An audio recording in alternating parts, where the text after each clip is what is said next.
अस्सलामुअलैकुम नाज़रीन, आप सभी का हमारे यूट्यूब चैनल रख्ता क्लासेस में खुशामदीद। उम्मीद करता हूँ कि आप नाज़रीन खैरियत से होंगे। तो आज मैं आप लोगों के सामने लेकर आया हूँ बिहार बोर्ड क्लास 10 का उर्दू दरख्शां इसके मॉडल क्वेश्चन पेपर को लेकर के। आज हम लोग देखेंगे सेट 3 सब्जेक्टिव क्वेश्चन। सब्जेक्टिव में टोटल 20 क्वेश्चन रहते हैं, 20 में से 10 सवालात को हल करना होता है। इसमें जो है हर एक सवाल पे 2 नंबर मिलते हैं। आप अगर 10 सवाल को सॉल्व करते हैं तो आपको कन्फर्म 20 नंबर मिल जाएंगे। और इससे पिछली वीडियो में जो है सेट 1 से लेकर सेट 5 तक के ऑब्जेक्टिव को सॉल्व किया जा चुका है और उसके साथ साथ सेट 1 और सेट 2 के सब्जेक्टिव को भी सॉल्व किया जा चुका है। उम्मीद करता हूँ कि आप नाजरीन देख चुके होंगे। अगर नहीं देखे हैं तो प्ले लिस्ट में जा कर के देख सकते हैं। चलिए शुरुआत करते हैं और देखते हैं। तो पहला सवाल है कि भाभी जान का क्या नाम है। तो जवाब में लिख सकते हैं कि भाभी जान का नाम रुक़ैया है। अफसाना जो भाभी जान है उसमें भाभी जान, तो उसका नाम क्या है? रुक़ैया है। क्या नाम है? रुक़ैया। चलिए आगे बढ़ते हैं और देखते हैं सवाल नंबर बी में है कि भीमराव की शादी किस उम्र में हुई। तो जवाब में लिख सकते हैं कि भीमराव की शादी 14 साल की उम्र में हुई। तो भीमराव की शादी कितने साल की उम्र में हुई? तो 14 साल की उम्र में हुई। चलिए आगे बढ़ते हैं और देखते हैं सवाल नंबर सी में क्या है कि नात किसे कहते हैं। तो जवाब में लिख सकते हैं कि ऐसी नज़म या ऐसे अशार जिसमें हुज़ूर पाक सल्लल्लाहु अलैहि वसल्लम की शान में मदहिया अशार पेश किए जाते हैं उसे क्या कहते हैं? नात कहते हैं। तो ऐसी नज़म जिसमें क्या हो, हुज़ूर पाक सल्लल्लाहु अलैहि वसल्लम की शान में मदहिया अशार पेश किए जाएँ तो उसे क्या कहते हैं? नात कहते हैं। चलिए आगे बढ़ते हैं और देखते हैं सवाल नंबर डी में क्या है कि तखल्लुस किसे कहते हैं। मिसाल के साथ लिखिए। तो जवाब में लिख सकते हैं कि किसी शायर का वह नाम जिसे वो अपनी शायरी में इस्तेमाल करता है उस नाम को क्या कहते हैं? तखल्लुस कहते हैं।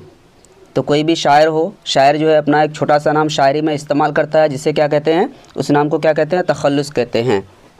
जैसे मिसाल के तौर पर यहाँ पर शेर है। शेर क्या है कि कहानी दौरे जुनू की कहें तो किस्से नईम, जहाँ में हमसा कोई गम शार हो तो कहें। तो इस शेर में अगर देखा जाए दर्जे बाला शेर में नईम क्या है? तखल्लुस की मिसाल है। तो यहाँ पे नईम नाम इस्तेमाल हुआ है तो ये नईम क्या है? यहाँ पे तखल्लुस है। क्या है?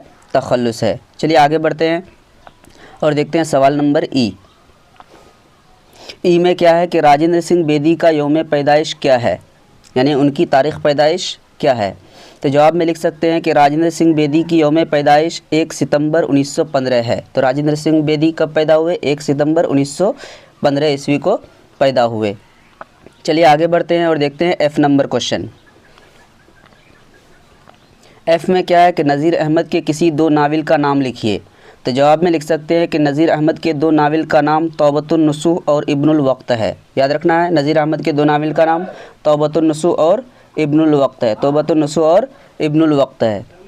चलिए आगे बढ़ते हैं और देखते हैं सवाल नंबर जी में क्या है कि डॉक्टर अब्दुल मुगनी का कौन सा मजमून आपके निसाब में शामिल है। तो जवाब में लिख सकते हैं कि डॉक्टर अब्दुल मुगनी का मजमून रिया हो गया है, रिया नहीं होगा, क्या होगा? अदब की पहचान। क्या होगा?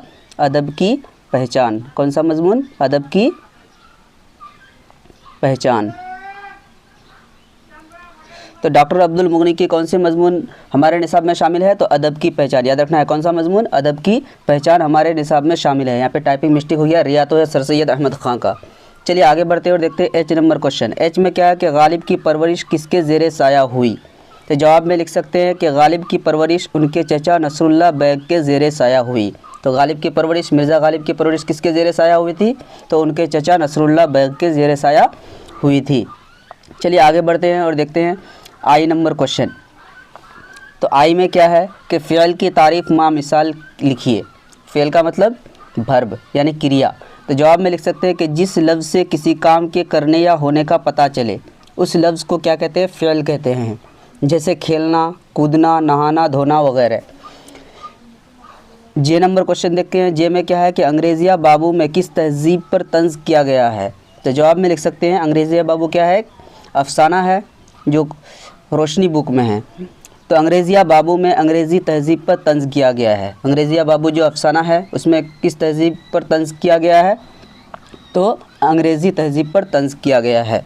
चलिए आगे बढ़ते हैं और देखते हैं के नंबर क्वेश्चन। के में क्या है कि उर्दू और हिंदी में क्या रिश्ता है।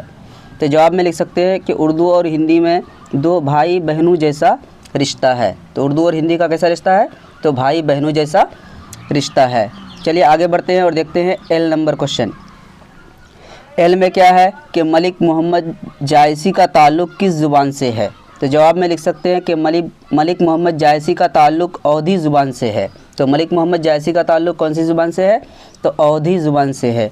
चलिए आगे बढ़ते हैं और देखते हैं एम नंबर क्वेश्चन। एम में क्या है कि लुत्फ़ुर रहमान की किसी दो किताबों का नाम लिखिए। तो जवाब में लिख सकते हैं कि लुत्फ़ुर रहमान के दो किताबों के नाम जदीदियत की जमालियात और नक़द निगाह है। कौन कौन सी किताब है उनकी, लुत्फ़ुर रहमान की, तो जदीदियत की जमालियात और नक़द निगाह। चलिए आगे बढ़ते हैं और देखते हैं सवाल नंबर एन। एन में क्या है कि गरीब और बेसहारा बच्चियों की मदद करना किनका महबूब मशगला था। तो जवाब में लिख सकते हैं कि गरीब और बेसहारा बच्चियों की मदद करना रुक़ैया भाभी का महबूब मशगला था। किसका महबूब मशगला था, तो रुक़ैया भाभी का। चलिए आगे बढ़ते हैं और देखते हैं ओ नंबर क्वेश्चन। ओ में क्या है कि निदा फ़ाज़ली के किसी एक शेरी मजमुआ का नाम लिखिए। तो जवाब में लिख सकते हैं लफ्ज़ों का पल निदा फ़ाज़ली का एक शेरी मजमुआ है। निदा फ़ाज़ली का शेरी मजमुआ का नाम क्या है, लफ्ज़ों का पल। चलिए आगे बढ़ते हैं और देखते हैं पी नंबर क्वेश्चन।